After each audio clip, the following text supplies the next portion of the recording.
Well, thank you, Deputy Speaker. Look, scams have been a feature in many of our lives for decades, but in today's digital age, they have absolutely taken on a new invasive form that is leading to devastating outcomes for too many people.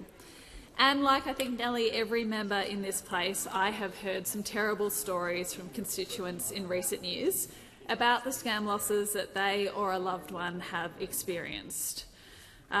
Top of my mind is a story, an experience of a local resident, Doris. And Doris has shared her story with the media to try and make other people aware of the very creative ways that scammers do try and reach out to people.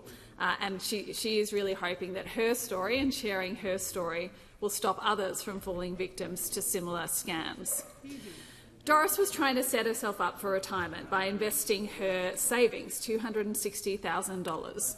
She was looking online at banks to invest, looking for a good investment rate, and she came across what looked like a very legitimate Singapore-based bank offering what looked like a very good return on that investment. Doris spoke to someone who said they were from the bank. She got sent some very legitimate-looking documents. I've seen those documents myself, and I looked at them, and they looked like the kind of documents that a bank would send you if you were looking to set up an account and invest with them. Doris thought, great, this is what I'm going to go ahead with. This is a good rate of return. This will secure my retirement. And so she went along to her local Commonwealth Bank branch where her money was to send the money to this allegedly Singapore-based bank. Doris completed an international money transfer at the bank and thought that all seemed well. 6 weeks later, Doris went to try and withdraw some of her funds, and she found that there was nothing there, that in fact she had been scammed. Her life savings gone. And again, Doris is towards the end of her working life. This is a devastating impact for her and her future. As she said, they made it sound so perfect, and I lost the lot. Now, Doris is a smart woman. She has worked hard. Like many people, she has had her share of challenges, but she did what she thought was her due diligence on this investment. And she was caught out by a sophisticated scam designed to lull her and others into a false sense of security. Doris took her case to the Ombudsman because she was concerned about whether the Commonwealth Bank should have played a bigger role in checking where that money was going to. The Ombudsman found the bank was deemed to have done all it was required to do in this situation. And it is absolutely fair enough that Doris wishes that the Commonwealth Bank would have done more to stop this transaction. That when she got to that point of transferring the money, there were more warnings to her about the risks before she approved that transfer. Doris did nothing wrong. She is an intelligent woman. She has shared her story to try and stop others from being in the same position.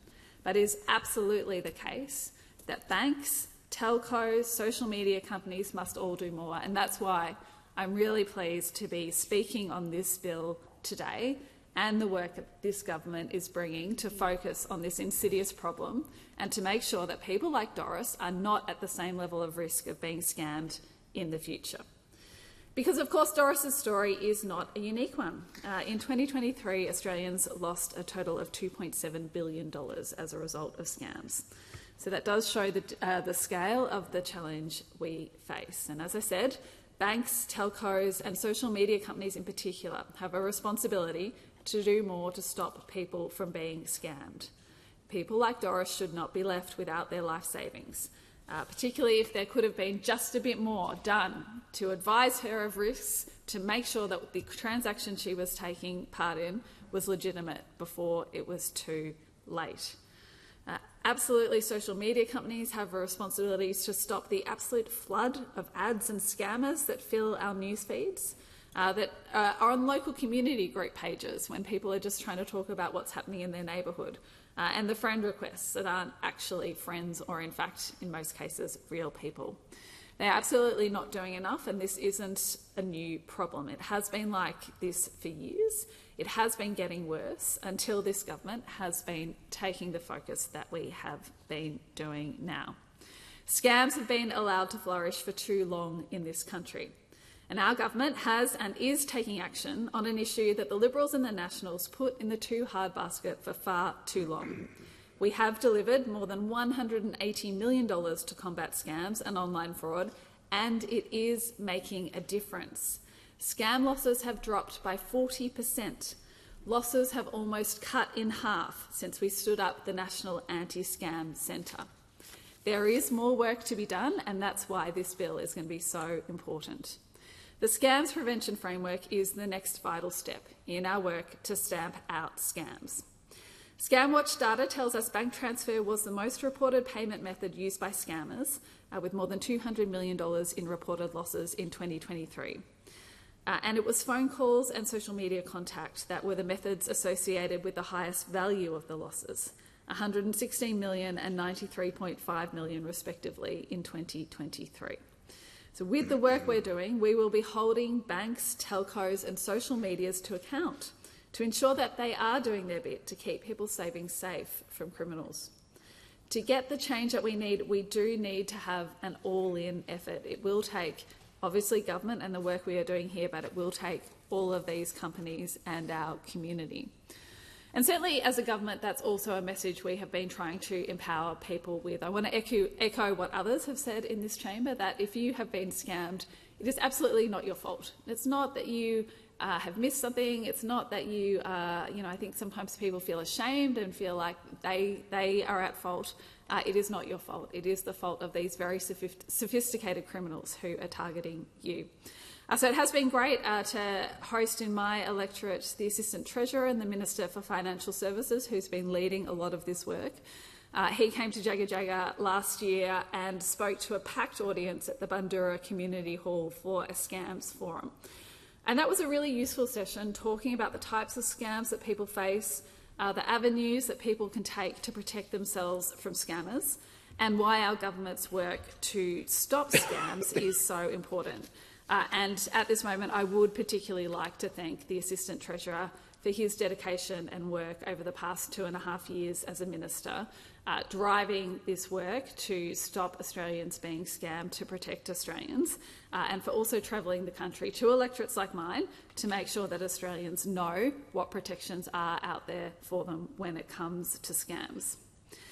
As Assistant Minister for Ageing, I am particularly aware that older Australians often feel that they are particularly vulnerable to scams. As people who haven't grown up being digital natives, they feel as though, A, they're probably more likely to be targeted, and B, less likely to understand what's going on. Again, I do want to say to those older Australians, if you are scammed, it is absolutely not your fault.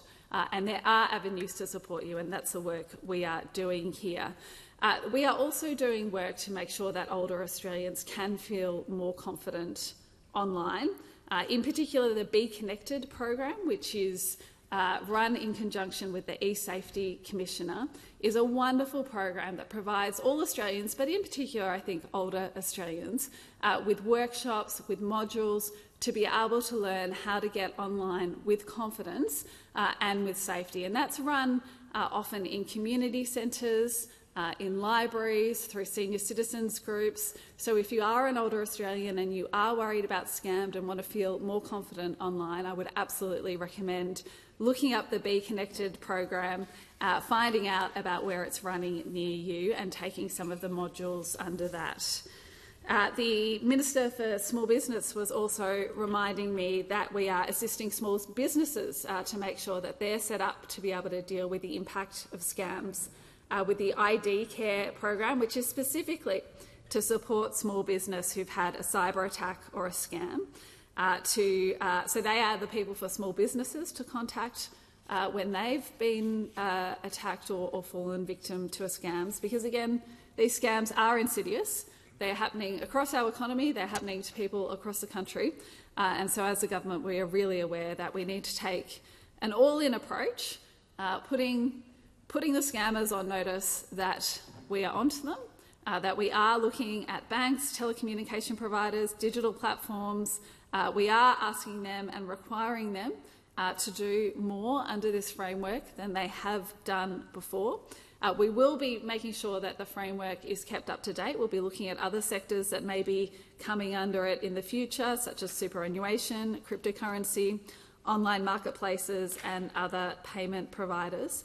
And we will be making sure that there are penalties that may apply if people are breaching the framework, penalties of up to $50 million. Obviously, that's intended to incentivise compliance and provide adequate penalties to deter regulated entities who, in fact, may foresee higher possible gains from breaching the framework. We want to make sure that this works. Regulators will also have other compliance tools available: infringement notices, enforceable undertakings, injunctions, public warnings and remedial actions, all to ensure the framework is administered as intended to protect consumers. And consumers will have access to free and transparent dispute resolution processes.